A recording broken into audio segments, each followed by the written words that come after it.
And for the very first time in the Israel-Hamas war, a top Israeli official has talked about a post-war plan for Gaza.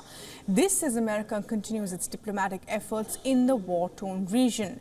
Now, Israel's defense minister has presented a four-pronged plan for Gaza. The plan includes IDF retaining military control over the region with no civilian presence.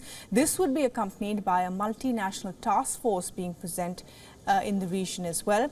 The multinational force is to be led by the United States in partnership with the European and Arab nations. It would be responsible for civil affairs and economic rehabilitation of the Strip. Egypt, a long-time mediator in the conflict, is expected to undertake responsibility for civilian border crossings in Gaza. Civil affairs would come under local Palestinian authorities not affiliated to Hamas. What the plan does not include is a resettlement plan for the displaced Gazans, a potential role for the Palestinian Authority, and a body to overlook law and order issues. Israel's defense minister Gallant says the plan envisages a Gaza where Hamas will no longer be in control and does not pose any security threat to Israel. However, the plan does not represent the official policy as there are differences over Israeli civilian presence in the Strip. Earlier, the finance minister also talked about settling Israeli population in Gaza. Netanyahu has been saying that Palestinian Authority in its current form cannot be tasked to govern Gaza after the war ends. But Israel's allies, including the US, have been talking about its role post-war. This comes at a time when frantic efforts are also being made by the US to mitigate the spillover effect of the ongoing war in the region.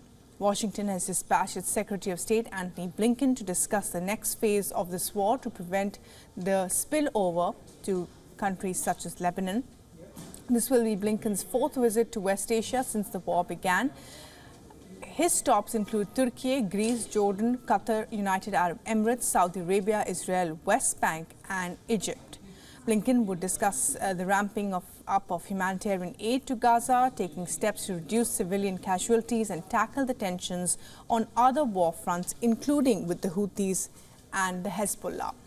Now, earlier on Thursday, the Israeli defense minister informed the US envoy Amos Hochstein that there is a short window of time for diplomatic efforts and understanding to be reached with the Hezbollah, while adding that Israel will not tolerate threats posed by other groups.